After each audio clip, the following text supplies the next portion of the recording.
नमस्कार, आपके साथ मैं हूं विद्यानाथ झा। रात के 10 बजने वाले हैं। शुरू हो चुका है आपका फेवरेट, आपका नंबर 1 शो संकल्प, क्योंकि रात के जब 10 बजते हैं नवभारत पर आप संकल्प देखते हैं। तो संकल्प में आज आपके लिए क्या क्या लेकर आया हूं, आइए आपको बताता हूं। पहली खबर आपके लिए क्या है, यह है आज की पहली खबर जो आपको दिखाने वाला हूं। पाकिस्तान की झोली में इतने छेद हैं कि एक तरफ से भीख मांग कर लौटता है तो दूसरी तरफ से लुटिया डूब जाती है।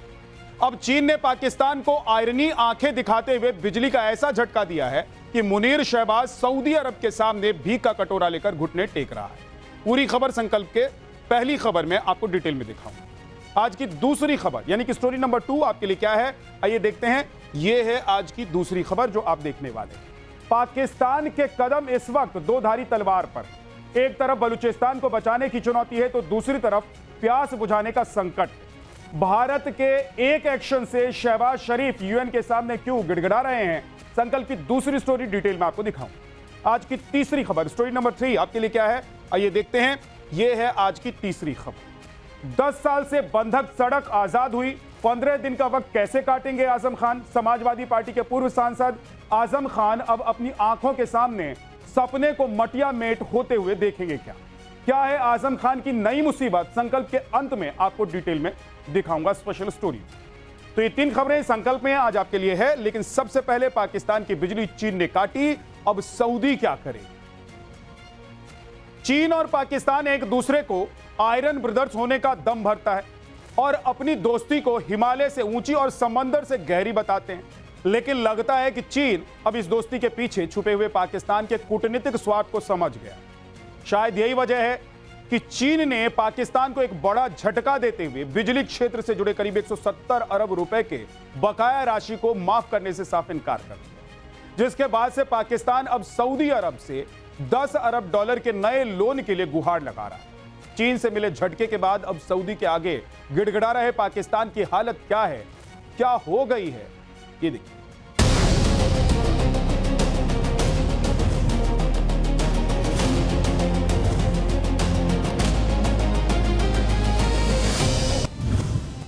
पाकिस्तान पर अब किसी भी मुल्क को भरोसा नहीं रहा। जिस चीन को पाकिस्तान अपना सबसे भरोसेमंद बताते नहीं थकता, उसी चीन ने अब पाकिस्तान से किनारा करना शुरू कर दिया है।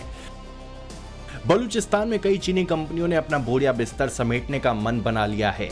साथ ही चीन ने पाकिस्तान के ऊर्जा क्षेत्र के 170 अरब रुपए के लेट पेमेंट सरचार्ज और जुर्माने को माफ करने से भी साफ इनकार कर दिया है। दरअसल पाकिस्तान के मौका परस्ती को अब दुनिया समझ चुकी है। पाकिस्तान की आवाम भी अब खुलकर कह रही है कि चीन और पाकिस्तान ने एक दूसरे के साथ मतलब की यारी निभाई है। हालांकि चीन से बढ़ती दूरी के लिए आवाम शहबाज सरकार की नाकाम फॉरेन पॉलिसी को जिम्मेदार ठहरा रही है। चाइना ने पाकिस्तान के 170 अरब रुपए का बकाया बोझ को माफ करने से इनकार कर दिया है, जिसके बाद से पाकिस्तान की कर्ज खोर हुकूमत सऊदी अरब से नए लोन लेने की कोशिश में जुट गई है, जिसे लेकर पाकिस्तान की आवाम अपने हुक्मरानों को पानी पी पी कर कोस रही है। मौजूदा समय में पाकिस्तान अपने सबसे खराब दौर से गुजर रहा है। मुल्क में लगातार गहराते आर्थिक संकट और महंगाई के कारण आवाम 2 वक्त की रोटी के लिए संघर्ष कर रही है। पाकिस्तानी इस हालत का जिम्मेदार सीधे तौर पर मुल्ला मुनीर की लुटेरी फौज और शहबाज एंड कंपनी को ठहरा रहे हैं। पाकिस्तान अभी कई मोर्चों पर एक साथ जूझ रहा है। मुल्क के टुकड़े टुकड़े होने के हालात बन गए हैं। ऐसे वक्त में पाकिस्तान के सदाबहार दोस्त कहे जाने वाले चीन ने उसे तगड़ा झटका दिया है। अब चीन का कर्ज चुकाने के लिए पाकिस्तान सऊदी अरब से नए लोन के लिए गिड़गिड़ा रहा है। पाकिस्तान की इकनॉमी पहले से ही रोल ओवर और बेल आउट पैकेजों पर टिकी है। पाकिस्तान के नकारे हुक्मरानों की वजह से ही पाकिस्तान की इकनॉमी लगातार गर्त में जा रही है। Bureau report, times now Navbharat. कल तक पानी को लेकर जंग की धमकी देने वाला पाकिस्तान अब गिड़गिड़ा रहा है। इंडिया के एक्शन से उसके होश ठिकाने आ गए। हालांकि ऐसा सूखा हुआ है कि अब वो यूएन में गुहार लगा रहा है। रो ये रहा है कि सिंधु जल संधि सस्पेंड करने से पाकिस्तान के 25 करोड़ लोगों की जिंदगी खतरे में पड़ गई। उधर बलूचिस्तान में पैदा हुए मौजूदा राजनीतिक संकट ने शहबाज और मुनीर की नींद उड़ाकर रखी हुई। ऐसे में उन्हें यह समझ में नहीं आ रहा है कि बलूचिस्तान को बचाएं या पानी का संकट दूर करें, क्योंकि पाकिस्तान की आवाम सूखे का रोना रो रही है, वहीं पानी छोड़ने पर बाढ़ का भी डर सता रहा है। ऐसे में पाकिस्तान की हालत इधर कुआं उधर खाई वाली हो गई। देखिए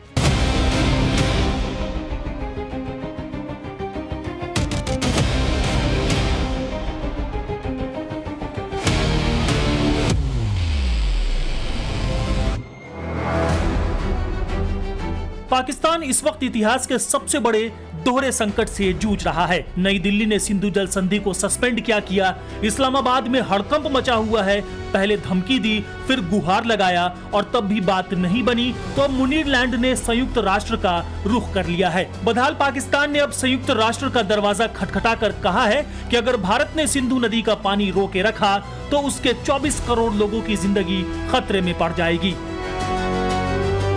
संयुक्त राष्ट्र की एक मंत्री स्तरीय बैठक में पाकिस्तान के योजना मंत्री एहसन इकबाल ने कहा कि सिंधु नदी तंत्र पाकिस्तान की लाइफलाइन है। देश की 90% खेती और 30% से ज्यादा बिजली इसी नदी प्रणाली पर टिकी है। पाकिस्तानी मंत्री ने इसे भारत का गैर कानूनी और एक तरफा कदम बताया है। उनका तर्क है कि 1960 की संधि में किसी एक देश की तरफ से इसे निलंबित करने का कोई प्रावधान नहीं है। पाकिस्तान ने आरोप लगाया है कि भारत डेटा जैसे बाढ़ की चेतावनी और पानी के बहाव की जानकारी साझा नहीं कर रहा है और चिनाब नदी पर ऐसी परियोजनाएं बना रहा है जिससे पानी का रुख बदला जा सके। लेकिन पाकिस्तान के लिए अब यह संकट सिर्फ पानी रुकने का नहीं है, बल्कि मौजूदा वक्त में पानी के सैलाब का भी है। जम्मू कश्मीर में लगातार हो रही भारी बारिश के बाद भारत ने सलाल और बगलिहार डैम से भारी मात्रा में पानी छोड़ना शुरू कर दिया है। नतीजतन पाकिस्तान के कई जिलों में अचानक बाढ़ का हाई अलर्ट जारी करना पड़ा है। उधर पाकिस्तानी कह रहे हैं कि हम तो 1948 में ही हार गए थे। पाकिस्तान के किसी होशियार नेता ने कहा था कि अगर भारत ने हमारा पानी रोका तो हम उनकी सांसें रोक देंगे। तो अब पाकिस्तान की आवाम उस नेता से पूछ रही है कि भारत ने तो पानी रोक दिया, तुमने क्या किया? पाकिस्तान में लोगों को लग रहा है कि भारत अब सिंधु जल संधि को एक हथियार के तौर पर इस्तेमाल कर रहा है और वो जब चाहे पाकिस्तान से अपनी शर्तें मनवा सकता है। मुनीरलैंड की जनता अब अपने हुक्मरानों से सवाल कर रही है कि आखिर तुमने पिछले 3 दशक में कोई डैम क्यों नहीं बनाया? आतंक की फैक्ट्री खोलने की जगह इंफ्रास्ट्रक्चर का काम क्यों नहीं किया? पाकिस्तानियों को इस बात की पक्की खबर है कि भारत ने चिनाब नदी पर पानी मोड़ने का पूरा इंतजाम कर लिया है। पाकिस्तानियों को डर है कि कहीं भारत एक एक बूंद पानी को न तरसा दे। समाजवादी पार्टी के पूर्व सांसद आजम खान के पास सिर्फ 15 दिन का वक्त बचा है। आजम खान की जौहर यूनिवर्सिटी पर बुलडोजर चलाने की तैयारी कर ली गई है। रामपुर विकास प्राधिकरण ने समाजवादी पार्टी के वरिष्ठ नेता मोहम्मद आजम खान की जौहर यूनिवर्सिटी के 40 में से 38 कमरे तोड़ने का आदेश जारी किया। आजम खान को प्राधिकरण ने कहा है कि 15 दिन में अवैध निर्माण को हटा लें, नहीं तो प्रशासन बुलडोजर चला दे। यही नहीं, 10 साल बाद आजम खान के जौहर विश्वविद्यालय की कैद से सड़क को भी मुक्त करा लिया गया। देखिए स्पष्ट।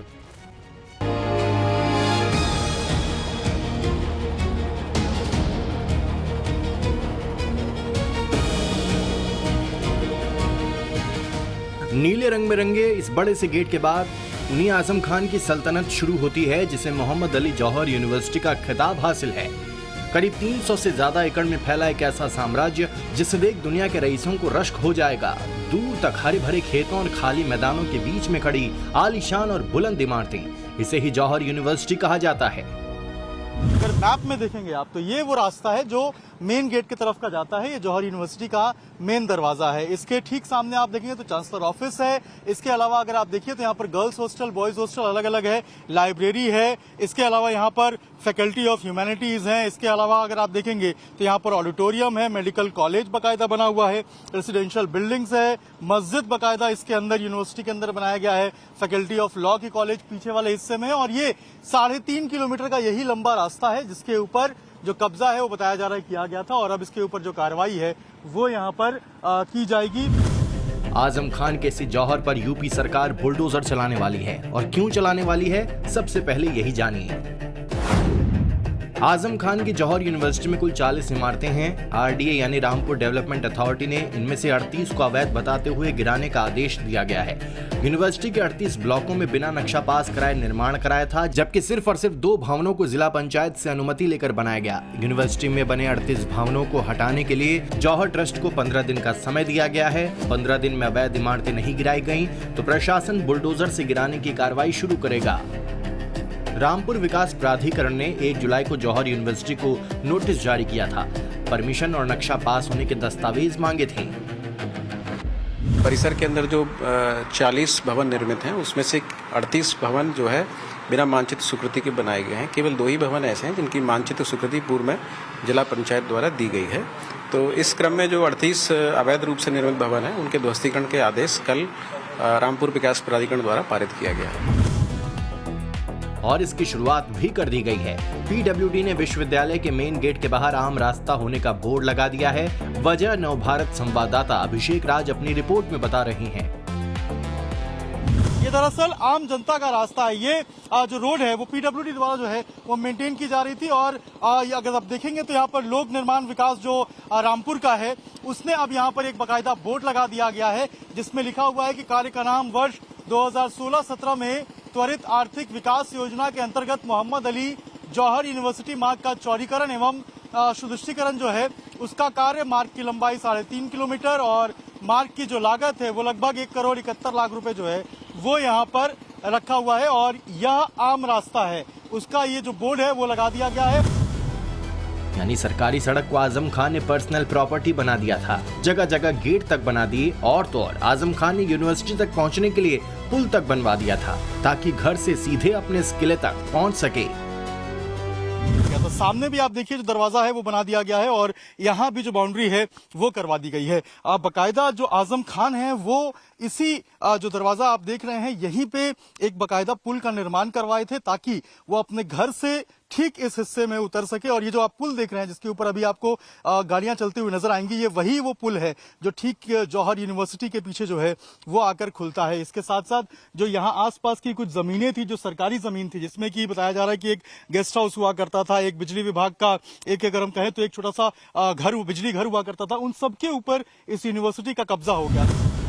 ये वो दौर था जब यूपी की राजनीति में आजम खान की तूती बोलती थी। रसूख इतना था कि आजम खान की कही बात पत्थर की लकीर बन जाती थी। उसी दौर में आजम खान ने अपने इस ड्रीम प्रोजेक्ट को तामीर किया था जिसमें हेलीपैड से लेकर बड़ी सी मस्जिद भी बनाई। हेलीपैड जो है वो इस यूनिवर्सिटी के अंदर इसी तरीके से बनाया गया था और सामने अगर आप देखेंगे तो यहाँ पर एक बड़ी सी मस्जिद जो है वो भी आपको यहाँ पर नजर आएगी जो इस यूनिवर्सिटी के अंदर मौजूद है। यूनिवर्सिटी का पिछला हिस्सा है ये और यहाँ पर ये आप देखेंगे तो यहाँ पर एक बड़ी जो यूनिवर्सिटी के सामने ये जो मस्जिद है वो भी नजर आएगी। सामने आपको यूनिवर्सिटी ऑफ लॉ नजर आएगा, फैकल्टी ऑफ लॉ जो है वो आपको नजर आएगा और यही जो है ये सारी इमारतें हैं जो कि अवैध रूप से यहाँ पर बनाई गई है। जौहर यूनिवर्सिटी के इतिहास की बात करें तो 2003 में जाना होगा। ये वही साल था जब रामपुर ही नहीं बल्कि यूपी की राजनीति में आजम खान के दबदबे की शुरुआत हुई थी। इसी साल आजम खान ने मौलाना मोहम्मद अली जौहर ट्रस्ट बनाया और 2005 में ट्रस्ट के तहत यूनिवर्सिटी बनाने का फैसला किया। तब यूपी के मुख्यमंत्री रहे मुलायम सिंह यादव पूरी कैबिनेट के साथ 18 सितंबर 2005 को रामपुर आए और जौहर यूनिवर्सिटी की नींव रखी गई। लेकिन यूनिवर्सिटी के अंदर क्या क्या चीजें मौजूद हैं आज हम आपको दिखाते हैं और बताते हैं कि जौहर यूनिवर्सिटी अंदर से कैसा दिखता है और क्या क्या अंदर मौजूद है।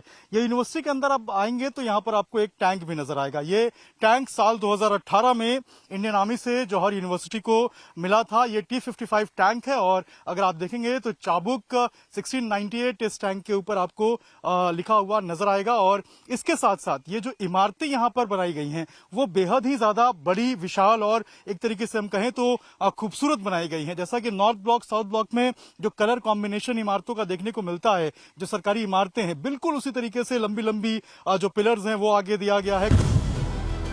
वैसे आजम खान के साम्राज्य के बनने के शुरुआत से ही विवादों का सिलसिला भी शुरू हो गया था, लेकिन 2017 के बाद जौहर यूनिवर्सिटी के बुरे दिन शुरू हो गए थे। जुलाई 2019 में 26 किसानों ने 35 बीघा जमीन पर अतिक्रमण का मामला दर्ज कराया जिसकी सुनवाई जारी है। 2019 से 2021 तक सरकार ने लीज पर दी गई 170 एकड़ जमीन को वापस लेना शुरू किया जिसे हाईकोर्ट ने मंजूरी दी। सितंबर 2022 में करोड़ों की सफाई मशीनें यूनिवर्सिटी की जमीन में दबी मिली। 2023 में ईडी के रेड में 60 करोड़ के बजाय 800 करोड़ के खर्च का खुलासा हुआ। अप्रैल 2024 में आजम खान, उनके पत्नी और बेटे समेत 13 अन्य लोगों पर अलीगंज के किसानों की जमीन कब्जाने के 22 मामलों में आरोप तय किए गए। जुलाई 2024 में रामपुर जिला प्रशासन ने यूनिवर्सिटी की 13.8 हेक्टेयर जमीन पर कब्जा किया और 2 इमारतों को सील कर दिया। और अब यूनिवर्सिटी की 38 अवैध इमारतों पर बुलडोजर एक्शन होने वाला है तो समाजवादी पार्टी कहां खामोश रहती। अखिलेश यादव की इस पोस्ट को देखिए, लिखते हैं कि बीजेपी को शिक्षा में भी सांप्रदायिकता नजर आती है और पूछते हैं कि बीजेपी अपने अनरजिस्टर्ड संगी साथियों के अवैध भवनों को कब ढहाएगी। मामले को लेकर कांग्रेस ने भी सरकार को घेरने में देर नहीं लगाई। आजम खान की यूनिवर्सिटी पर एक्शन को राम मंदिर से ध्यान भटकाने वाला बताया। देखिए, पूरी तरीके से ये भारतीय जनता पार्टी की जो सरकार है, ये भगवान राम के चढ़ावे चोरी में फंस गई है। ये भगवान राम के दरबार में चढ़ावा चोरी, चंदा चोरी, जमीन चोरी और पूरी तरीके से आरएसएस और बीजेपी ने मिलकर ये सब लूट किया है। इन सब चीज़ों को डाइवर्ट करने के लिए, इन सब मुद्दों को डाइवर्ट करने के लिए ये कभी जवाहर विश्वविद्यालय की बिल्डिंग गिराएंगे, कभी केजीएमयू में नॉनवेज बंद कराएंगे। बात मुसलमानों की हो तो असदुद्दीन ओवैसी की पार्टी कहां खामोश रहने वाली थी। वैसे ओवैसी की पार्टी के निशाने पर अखिलेश यादव ही रहे।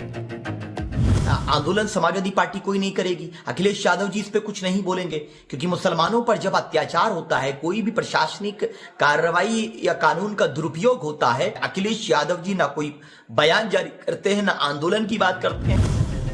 अखिलेश यादव 2027 की तैयारियों में जुटे हैं। यूपी में रथ यात्रा निकालने वाले हैं, जिसकी शुरुआत सितंबर के पहले हफ्ते में हो सकती है। और शिवपाल यादव ने साफ कह दिया है कि कांग्रेस के साथ गठबंधन में समाजवादी पार्टी बड़े भाई के रोल में ही रहेगी। अगर बड़ा छोटा ही माना जाए तो उत्तर प्रदेश में तो समाजवादी पार्टी बड़ी है। कांग्रेस के प्रदेश अध्यक्ष अजय राय से लेकर इमरान मसूद तक सभी 403 सीटों पर ताल ठोकने का दावा कर रहे हैं। हम संगठन को मजबूत लगातार कर रहे हैं। 403 विधानसभाओं पर पूरे संगठन सृजन के माध्यम से एक विधानसभा को ताकत दे रहे हैं। चुनाव में भले ही अभी करीब 10 महीने का वक्त है, लेकिन उससे पहले आजम खान के जौहर यूनिवर्सिटी पर एक्शन और कांग्रेस के सभी सीटों पर दावे से क्या समाजवादी पार्टी के सामने सियासी संकट खड़ा हो सकता है? इस सवाल का जवाब वक्त के साथ मिल पाएगा। रामपुर से अभिषेक राज के साथ ब्यूरो रिपोर्ट, टाइम्स नाउ नव भारत।